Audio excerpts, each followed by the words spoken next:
हैन। त्यही भएर यो कलियुगको बेस्ट कम्बिनेसन भनेको नेपालमा जे मार्केटमा छ त्यो त अलरेडी हामीलाई थाहा छ, के छैन त्यो ल्याउँ न।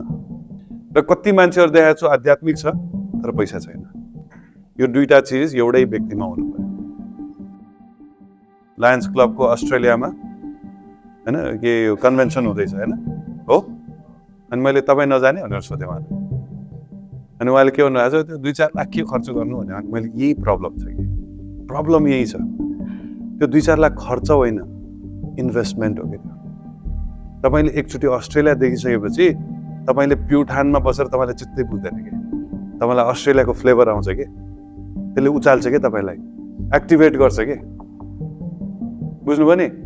अहिले यहाँ बसिरहेछ होइन, यहाँ प्युठान त अलरेडी तपाईँ प्युठानको लेभलमा हुनुहुन्छ, हुन्छ कि हुनुहुन्न, अनि प्युठानले पुगेछ कि तपाईँलाई। तर जब बाहिर गएर अस्ट्रेलिया देख्छ नि, आपुई यस्तो पनि गर्न मिल्ने रहेछ यार, त्यसले उचाल्छ क्या तपाईँलाई। त्यो 2-4 लाख खर्च होइन इन्भेस्टमेन्ट हो कि। यो कसले गर्यो, मैले उहाँलाई एक्जाम्पल दिएँ मैले होइन, कसले गर्यो, सी ग्रुपको 4 जनाले गर्यो होइन। उनीहरू चाहिँ बेस्ट फ्रेन्डहरू, केटाहरू यार पैसा कमाउनु पर्यो भन्दाखेरि एउटाले के आइडिया दिएछ, साँच्चै जाउँ घुमेर आउँ, संसार घुमेर आउँ। अरे यार पैसा नभएर पैसा कमाउने भन्दैछ त खर्च गर्ने कुरा गरेस् भनेर भने होइन, बाहिर गयो भने थाहा हुन्छ नि के चलिरहेछ। नेपालमा जे मार्केटमा छ त्यो त अलरेडी हामीलाई थाहा छ, के छैन त्यो ल्याउँ न।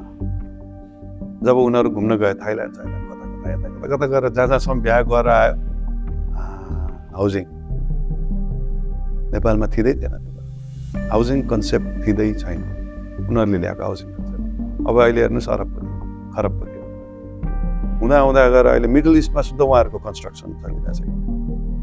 यदि त्यो विदेशमा नगएको भए हाउसिङको कन्सेप्ट आउँथ्यो कि आउँदैन थियो, त्यही चाउचाउको कन्सेप्ट किन एउटाले गरेर देखायो चाउचाउ न, बुझ्नुभयो नि। त्यही भएर एक्सप्लोर गर्न जरुरी छ कि, आफ्नो भिजन यस्तो भिजनलाई यस्तो गर्न जरुरी छ कि हैन। तर मान्छेहरूले के सोध्छ, होइन त्यसमा खर्च नगर्ने हैन, त्यसलाई इन्भेस्टमेन्ट भन्छ, त्यसलाई खर्च भन्दैन। आफूलाई ग्रो गर्ने भनेको इन्भेस्टमेन्ट हो कि, त्यसको रिटर्न आउँछ हैन। मान्छेहरू 5 स्टार होटलमा किन बस्छ हैन, बिजनेसम्यानहरू 5 स्टार होटलमा किन बस्छ, वाइ? बिजनेसम्यानहरू जोसँग पैसा छ नि उसले बिजनेस क्लास किन किन्छ, उसले आफ्नो डिग्निटीलाई मेन्टेन गरेको हो कि। किनभने त्यो गरेन इकोनोमिक क्लासमा आएर बस्यो भने उसलाई भोलि कमाउने प्रोत्साहनै आउँदैन कि, बुझ्नुभयो नि।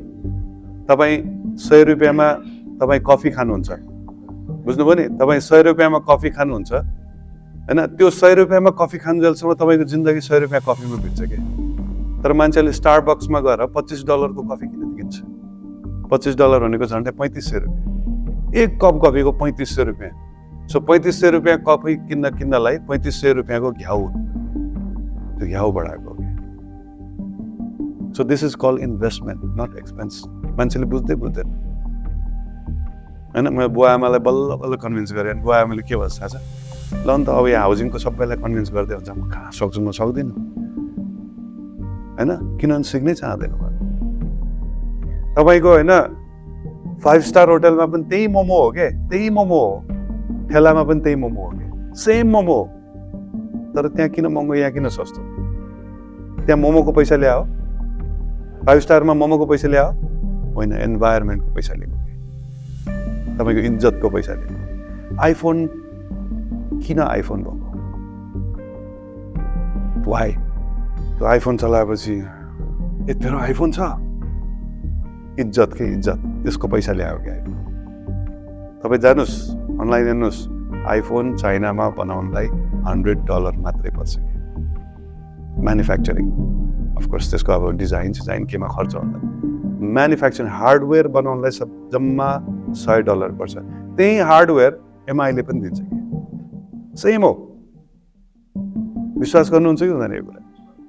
तर यो ब्रान्ड भन्ने चिज के हो, त्यो ब्रान्डले तपाईँको लाइफलाई अपग्रेड गर्छ कि। मैले आइफोन बोकेँ भने मेरो इज्जत हुन्छ, त्यसलाई ब्रान्डिङ भन्छ कि, न बुझ्नुभयो नि। सो तपाईँको लाइफको ब्रान्डिङ के, प्युठान कि बेटर प्युठान? थिङ्क र बेटर प्युठान कहिले हुन्छ, जब तपाईँको भिजन वाइड गर्छ कि, प्युठान बसेर हुँदैन। जति पनि मान्छेहरू पैसा कमाएका छन्, जति पनि सुखी छन्, आनन्दमा बसेका छन् नि, उनीहरूले यो दुईटै चिजलाई अपनाएको छ कि तपाईँले भने जस्तै। एउटा पैसा होइन, अर्को अध्यात्म। यो दुईटा चिज चाहिन्छ चाहिन्छ चाहिन्छ। र तपाईँले याद गर्नुभएको होला होइन, यस्ता सबै बाबाहरू कहाँ, सबै यो होइन धार्मिक संस्थाहरूमा होइन धनी धनी मान्छेहरू जोडेका हुन्छन् होइन। उनीहरूले आएर करोडौँ पनि लगानी गर्छन्। किन गर्छन्? यसैको लागि हो, यही आनन्दको लागि हो। किन भन्दाखेरि यो जुन यो आध्यात्मिक जुन आनन्द छ र भौतिक आनन्द छ, यो दुईटा फरक फरक चिज र हामीलाई दुईटै चाहिन्छ होइन। अघि मैले हजुरले सोध्नुभयो नि होइन, युक्त वैराग्य भनेको यही।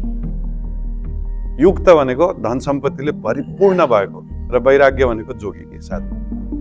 यो दुईटा चिज एउटै व्यक्तिमा हुनु पर्यो होइन। सो इस्कन जुन संस्था छ, श्रील प्रभुपादले दिनुभएको, त्यसमा हामी युक्त वैराग्य नै प्र्याक्टिस गर्छौँ होइन। त्यही भएर हाम्रो तपाईँले हेर्नुभयो भने जुन बाबाहरू पनि यहाँ बाटोमा आउनुहुन्छ होला कमण्डलु लिएर होइन, त्यो एक्सट्रिम लेभलमा हामी जाँदैनौँ होइन। त्यसमा एकदम कठिनाइ छ, त्यसमा एकदम प्रब्लम छ। र जुन चिज उहाँहरूले जुन स्पिरिचुअल एडभान्समेन्ट गरिरहेको हुनसक्छ, यदि राम्रो छ भने त्यही चिज हामीले पनि गरिरहेछ कि होइन। ल्यापटप युज गरेर टक्क बसेर होटेलमा मजाले बसेर त्यो पनि गर्न सकिन्छ, तर विथ डिट्याचमेन्ट। यो एकदम रमाइलो चिज। तपाईँले सोध्नुभएको चिज एकदम बिङ्गो एकदम टु दि बुल्सआई हो तपाईँको क्वेसन होइन। तर मैले देखेको छु लाइफमा कतिजना मान्छेहरू छ जसले पैसा मात्र कमाए, अध्यात्म छैन, उसको जीवन पनि बेकार छ। र कति मान्छेहरू देखाएको छु आध्यात्मिक छ तर पैसा छैन, उसलाई पनि दुखै छ, समस्या छ होइन। त्यही भएर यो कलियुगको बेस्ट कम्बिनेसन भनेको मनी एन्ड मन्त्र, दुईटा चिज भन्छु, दुईटा एमएम होइन। एउटा पैसा, अर्को भगवानको नाम होइन। यो दुईटा चिज मिक्स गऱ्यो भने चाहिँ हामी then we become the most happy person.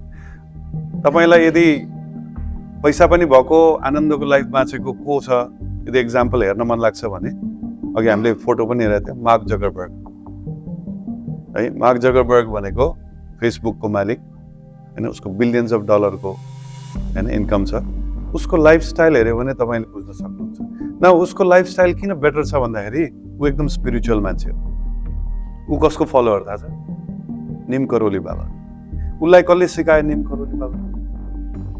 Steve जब्सले सिकायो होइन। स्टिभ जब्स पनि होइन सुरु उसको यङ एजमा ऊ इस्कनमा आउँथ्यो हरे कृष्णमा, पछि गएर ऊ निम करोली बाबाको फलोअर भएको थियो। सो पैसा कमाएर पनि स्पिरिचुअल भएकाहरू छ। जस्तै एउटा एक्टर छ, तपाईँले सुन्नुभएको छ होला, नाम जिम क्यारे, सुन्नुभएको छ? द मास्क भन्ने मुभी आएको थियो होइन, एकदम बबाल, एकदम वर्ल्डको सबभन्दा एक्सपेन्सिभ एक्टर पनि भएको थियो। त्यहाँबाट गायब भयो, बुम हरायो। कहाँ हरायो, कहाँ गयो कसैलाई पनि थाहा छैन।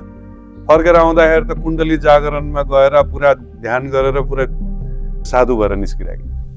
धर्म, अर्थ, काम, मोक्ष, यो चारवटा चिज ब्यालेन्स भयो भने हाम्रो लाइफ सक्सेसफुल हुन्छ। धर्म भनेको कर्तव्य, हामीले आफ्नो कर्तव्य गर्नै पर्छ। स्टुडेन्टको काम पढ्ने, बिजनेसम्यानको काम पैसा कमाउने। मैले कतिपय बिजनेसम्यान यस्तो पनि देखेको छु कि पैसा बाँडेर हिँड्छ क्या। दाइ पैसै छैन, पछि देऊ नि त भन्छ। के को पछि देऊ? बिजनेस भनेको आजै देऊ। तिमीसँग पैसा छैन बाबु, नकिन। Business means profit. जो बिजनेसम्यानले प्रफिट बनाउँदैन बेकार बिजनेसम्यान हो कि होइन? सो कर्तव्य, फर्स्टमा मेरो कर्तव्य के हो, सेकेन्डमा अर्थ पैसा। यो मेरो भाषा होइन, शास्त्र भगवत गीताले सिकाइरहेको छ होइन। सेकेन्डमा पैसा कमाउनु पर्छ, सम्पत्ति हुनुपर्छ, ऐश्वर्य हुनुपर्छ, मेरो नाम हुनुपर्छ होइन। त्यो भइसकेपछि थर्डमा के आउँछ? काम। काम भनेको मोज मस्ती। म पैसा कमाउँछु, मेरो इज्जत छ भने त्यसलाई म युटिलाइज गर्दिनँ भने त्यो के काम? बेकार। बेकार भन्छ होइन। ब्याङ्कमा राखेर पैसा राखेर बस्नुभन्दा त बरु नकमाएकै ठिक हो नि होइन। कि त त्यो पैसालाई इन्भेस्ट गर्नुहोस्, ओके।